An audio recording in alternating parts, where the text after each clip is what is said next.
Welcome to Health Talk. Today we're going to talk about tennis and the female athlete. Thank you for joining us. And today we have with us Katie Perverell, sports psychologist, Eric Vescuso, tennis pro, Courtside Club, and Dr. Tiffany Gorman, sports medicine and family practice. So we're going to talk about the female athlete because sometimes they're overlooked, especially in different ages of adolescence and play, and also as the adult female athlete goes on, becomes the weekend warrior, etc. So in tennis, so Eric, tell us, you've helped a lot of different groups, you know. What is it you like about teaching girls' teams or ladies' teams? I sometimes think that the women are, I like to say, I work a lot with beginners, and they're kind of sponges. They soak everything in. They haven't been taught a lot of the bad habits, and they start out fresh and they're excited.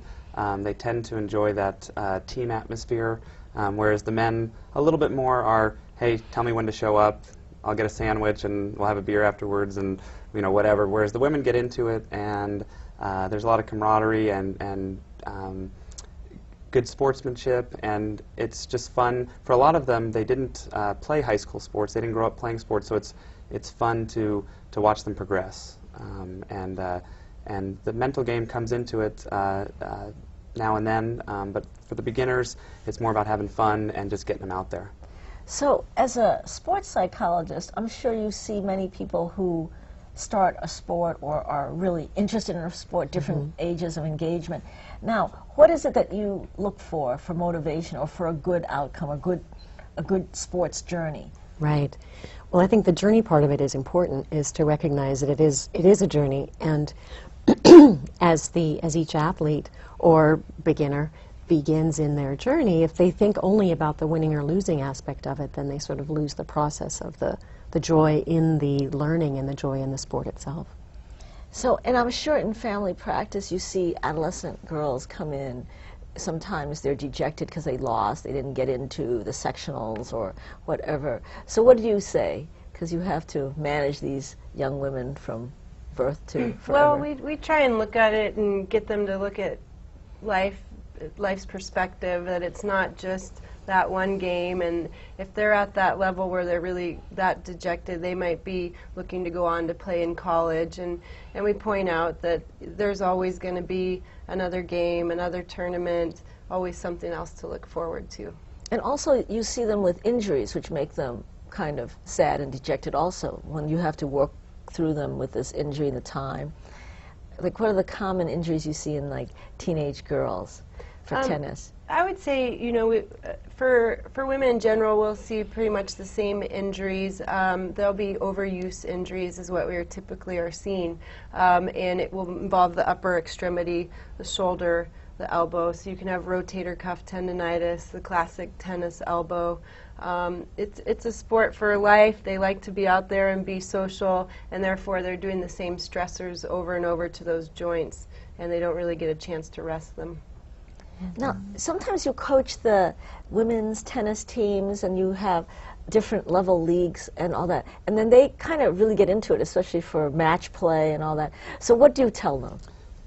Well, every individual is different, and so it really is, we joke at the club that we should have an honorary psych degree because of all the stuff we deal with, but every individual is different, and I feel like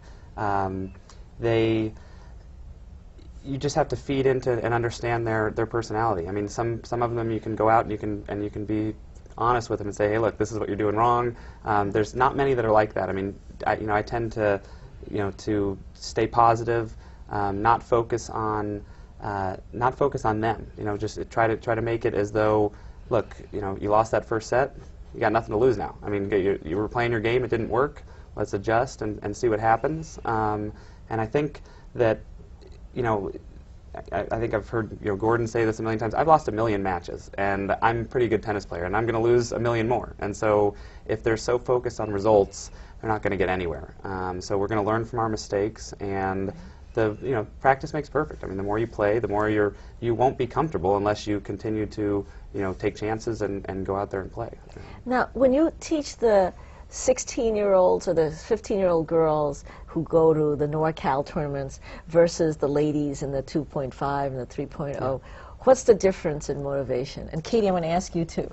Sure. Well, I mean, certainly in terms of tennis, teaching, it's skill-wise, it's very different. But in terms of the mental game, I think there's just more of people are people, and so even though they might be much more skilled than say the 2.5 or the 3.0, they're still dealing with this themselves, and that's kind of, you have to almost get out of yourself, because you'll hear people say tennis is 90% mental, 10% tennis, and it's a belief. It's if you're going out there and you really don't think you can win, you won't win, and even if it's just for a second, even if it's subconsciously. So even though the levels might be different, a lot of the mental stuff, strategy-wise on the court it could be very different, because they get it a little bit more.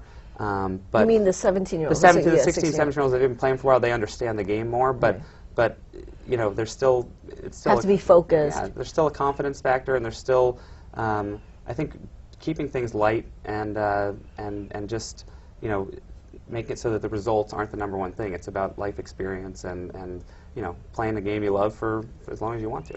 Now, which group do you think keeping the joy in play is the easiest? Which group, the 16-year-old girl easiest? or the 40-year-old lady who's finding it for the first time? Maybe the 16-year-old girl. Keeping the joy part. Keeping the joy part of it, yeah. Why? They- Because the they've- 40-year-old already has a persona, already has an identity, Right. so you would expect the joy to be easier. Yeah, it could be. I mean, maybe they have different concepts of what joy is, maybe, Right. and they have different life experiences that have led up to that point. But I work with a lot of teenagers, primarily teenagers, and there is sort of just at that age, even though they're learning and changing and becoming young women, there still is an underlying joy and a desire to have fun. And when I really can get to that, then that becomes their foundation for life, basically, because sport is a metaphor for life. And they can come from that and move forward and then be successful in whatever they do. Now, I think for when you, probably right before they have that final match or something, is there a difference in these 16-year-old girls, that what you're going to say to them at that, before they go on the court, and what you would say to the weekend league players? Is there something slightly different to say to them? Yeah, I mean, I think, I almost feel like the kids would be a little bit more tougher on themselves, just because they're really not, when you're a kid, you're not your own person. I mean, you're trying to figure out who you are, and so you're thinking about, oh, is Dad shaking his head, when I'm missing shots? How's my behavior on the court?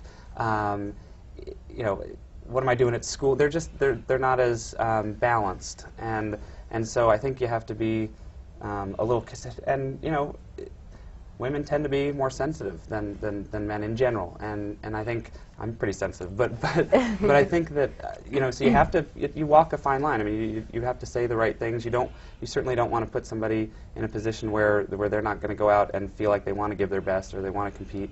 And I think for the fun aspect, I think for me, I've had a little bit of the opposite effect. I totally see where you're coming from with that, but I think for me, I always say to the women, look, you're paying for this, and so if you want a drill sergeant, it's not going to be me. I mean, I want you to have fun. I want you to learn. Sometimes with with the kids that are kind of beginner level, there's a whole group of them. They have a blast. But I think when it starts to get, I know that serious. When I was 16, 17, I couldn't say every day that I walked away having fun. I wish I could have, but and maybe it was the coaches, maybe it was me, other factors, but it seemed like there was more pressure at that time.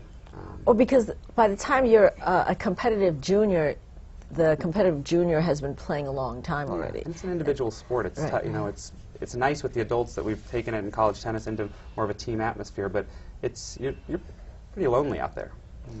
So when in your practice of sports medicine and family practice,